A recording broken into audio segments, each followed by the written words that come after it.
Yo, welcome to Bigman Tingz, where we talk about Bigman Tingz. You know what I want to talk about? Big Narstie's interview. Shout out to Zeze Millz. Did you watch the interview? Yeah, it was. Yo, it was a good interview. that interview was the best interview I have seen. I'm being honest. And I listened like many others, watched Breakfast Club and all them interviews. Yeah. That interview for me was the best interview I have seen in the UK, hands down, bar none. Oh. Because my man, she didn't even have to ask him much. The way my man was talking, yo, listen to this, right? He said, and I'm not quoting him accurately, but I'm gonna paraphrase. When you look at how, as a culture, we've been displaced, I'm gonna say it like that, right?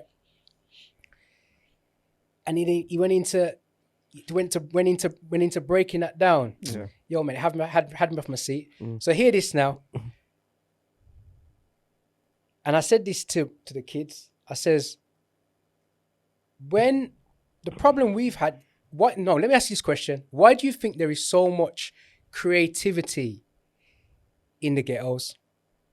Why do you think there is so much creativity in the ghettos? I think poverty brings about creativity. That's what I think. With that, because it's, you know what it is, and why I would say that is going back to like your childhood, when there'd be times where the fact that you didn't have made you have to be a little bit more creative with these things. Yeah. Yes. And you know what? On the back of that, that's what I said to D. Didn't I say that to you? I says that's the thing. Naturally, because of where we come from, we've had to be inventive. So then you have somebody else come from outside and see your natural, what becomes a natural way of life to you. They look at it as talent. And Big Narstie was saying, yo, when you ain't got nothing and a man presents you with something, but because of your poverty mentality, current situation, you're just willing to take anything at that time. You'll take that 50 grand. You'll take the 50 grand. You'll take it. He was spitting knowledge. Just To be fair, that reminds me of Big Sean's album where he has a skit. I don't know if you like heard it. No. And he's got a skit where a guy basically says that, black music is outselling any other genre in this day and age across the world, including countries' home music. Yeah. But we're willing, and the record company is willing to pay that artist millions. Just think how much the record company. That's exactly what he was saying. 100%. That's exactly what he was saying. At some point, and he said, he went on to say, at some point, you have to say to yourself, enough, you can't fool us twice, or something along those lines. But yo, the amount of hope people really caught what my man was saying. Yo, we have this is the time, you understand what I'm saying? Where we have to start thinking like bosses and start thinking like employees, man. You know Serious. what? You know what I would say on the flip side to that, Natty? Go on. I wouldn't tell everyone not to take a deal. Yes, some people need it. And because of the circumstance. Yeah, I agree. You know, I Big understand. Narstie, is a special because he never went mainstream with his music at any point. He's never been that guy. You know, he was there when it was underground, and when it came to the fore. I remember he was in Warsaw one time. Warsaw, isn't it? I remember. Yeah, it's just some random little club in Warsaw. Random rave team. I went up there, seeing my man, him and Charlie Slough.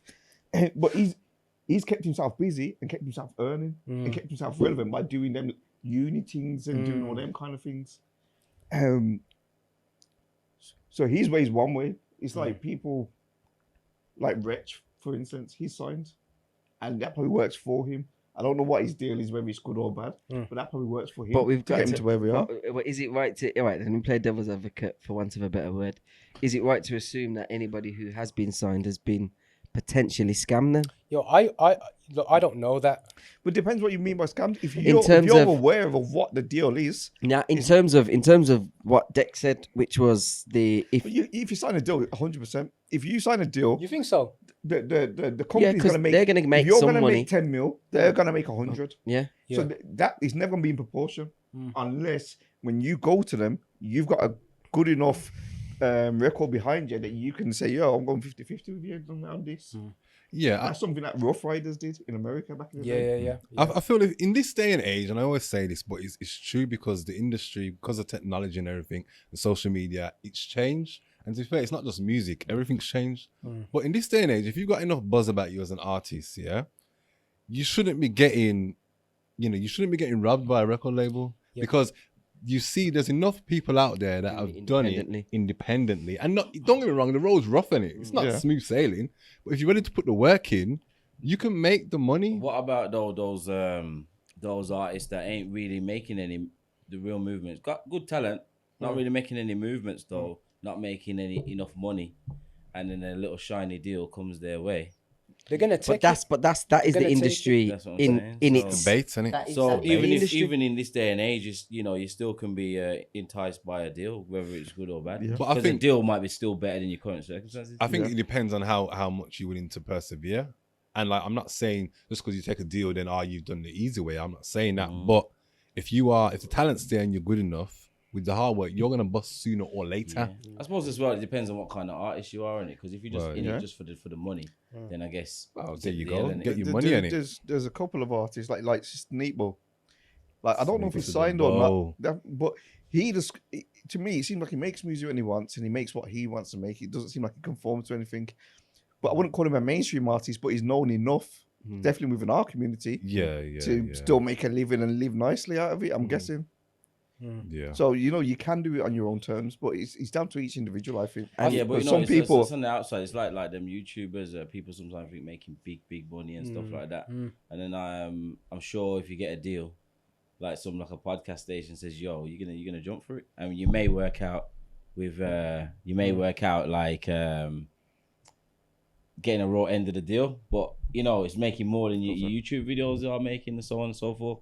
Like I saw a YouTuber the other day put out like a what did he put out? He put out a request for GoFundMe. Did you see it? No. Really? For him himself. Yeah, because I think his laptop broke down and stuff like that. So he's like, "Yo, people, I don't really wanna be doing this, but I have to set up a GoFundMe. I need 3 bags."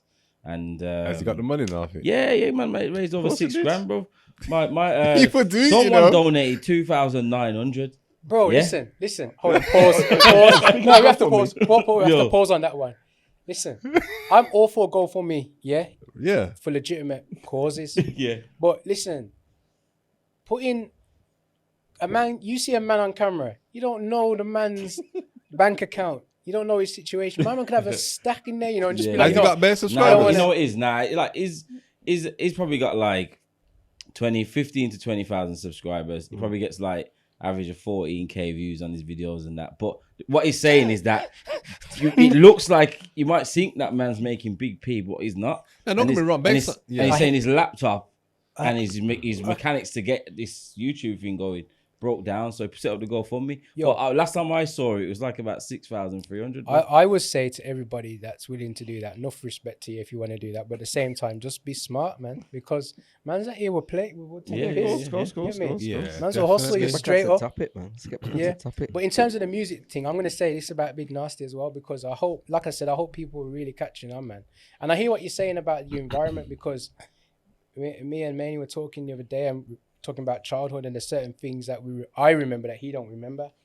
And being in that situation, if a man offered me certain amount, I probably would have took it, because I knew the situation that family was facing at the time. And then, but hold on, doesn't that, so shouldn't someone be responsible, or someone with a bit more of a mature mind say to this person close to them, nah, but this is the deal that you've got. Let's have a look at it. That is the exact this point. Don't seem like a guardian or someone. A man said to me, hold on. A man said to me once, right? This is a heavy statement. He said to me, "Yo, Natty, when you don't know, you pay," and I've always kept that in anything. If you don't know, you pay. So in that situation there, it's a lack of knowledge. Yeah. Number one, it's a circumstance will make you just sign it. Yeah. But then on the other hand, it's a lack of knowledge as well, because you should have somebody, like you raised a good point. Somebody should be in your corner to say, "Whoa." You see, and that's the one thing that Big Narstie. Sorry to cut you. That's the one thing that Big Narstie he did allude 'cause he's to got the a fact lawyer or because something. he's got people Yeah. strategically placed within his organization. Yeah. He But says there's over at the 18 same people. time- At the start, he never had them people. No. But obviously, when it came Yeah. to be making certain deals that he ended up making, that's because he probably that was in his favor. I know, but and he Big never. Narstie was a hustler. He had that hustler mentality. So Yeah. my man was able to say, hold on, if you like your scenario, if you're offering me this, That means you're definitely making double or treble that. Yeah. Listen, hustlers are usually good at maths. Yeah. But at the same time, going back to that point, yeah. Yes, it is great to have people in your corner, and yeah, they might not know the music industry, blah blah blah, but just a bit of wisdom around you gonna go a long way. But there's also been situations, and I know it might be the few, but maybe about a month ago, Migos was put up a case against their manager and the label because something to do with basically the contract. right? Contracts all jammed up, but then the manager, their lawyer was also friends with the the label. Labour's lawyer, which obviously is a conflict Conflict of of interest. interest, straight But up. they didn't know that, and it's all getting messy. So what I'm saying, even though you're gonna pay people Yo, to do your business, How are these people, bro? because- No, because- no, But how- no, Everyone guys. knows everyone. At some point, if you have, listen, if I have that much money, That's it's stupid. stupid. No, Man's have to, man have to If you- own that if you- shit. if you go If to you've that- got money, you can't be. Never had the money when they signed the contract. Yeah, but you know, it's But money. they had, but money. think they about had it. the They had the money. opportunity. They had the opportunity. If I, let's say, I Money come don't into a equal bag of brains, money. bro. If I come into It a bag don't. of money, if I come into a bag of money and I acquire I need certain people around me because of that level of money that I've got. I'm not then gonna just decide. All right, let's say you've given me that P. I'm not just gonna say to myself, all right, then, Safe. Everybody that you bring to me is gonna be around me forever. That's dumb. No, I'm gonna eventually get to a stage where I think to myself, well, boy, let me just that's what's happened. talk to this one here. But why? My question is why haven't you done that sooner? Thank you. Wait a minute. That's my That's question. my point. Because- Why is it hold taking on, you? hold on. Go on. I'll tell you why it happened, right? Because they probably went from the hood, yeah, to start flying first class. When you start to see these things, you're talking about adult it's poverty mentality. You man are talking about big man mentality, big things. Bro, 1920. Big man things where we talk about big man things, not little boys. Yeah. But you at 21, bro. There's still no one You at older that 21. can say, yo, let's have a look. Okay, Let's look at okay, this. slap, Let's slap. sit down But and look at even this. the olders would get enticed by the look of the contract. Like, oh, you're getting This is why the olders need to should have put themselves in a better position so that when the youngers around them get these opportunities, they That's a whole got the nother right topic. mentality. Yo, That's a damn whole right, it's a nother whole topic. other Right topic. chooses. Shout And out again- shout out to the mothers out there. And again, shout out to the mothers. But again, something that Big Narstie was talking about was the fact that how the aspiration changed, because he says that he's got a brethren who does the forex trading. Yeah. So now when he's driving around the block, man's got his something big thing. different to aspire to. Yeah. Do you get what I'm Yeah. saying to? And that I thought when I was listening to it, I was like, yo, Yo, I love what it. was I saying to you? I said to you, obviously, I think maybe his public personality. You think my man smokes weed? Right. Yeah, it's Right. just relaxed, But did he- just I didn't chilled see and the whatever interview, else. yeah, but did he stay awake? Yeah, Yeah, he was awake. He was awake, alert. He was, Nah, he did the but- thing, man. He nailed My it. man said that when Nailed he's it, man. even when he's being serious, people are thinking that he's being funny, and he was getting offended. He's like, "Yo, Okay. Because man, I laugh. But the You know the ones, You know them what I'm ones. saying? and the meme in it, the laughing meme. Even man, just how waiting that out, came waiting about. outside."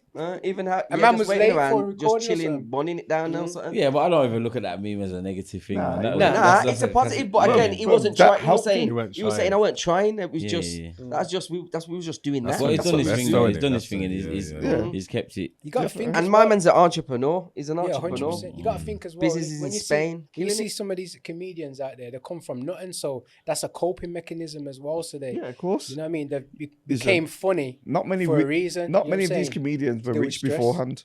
Even the white ones. Well, Because you have. I'm not saying you can't be funny if you're rich.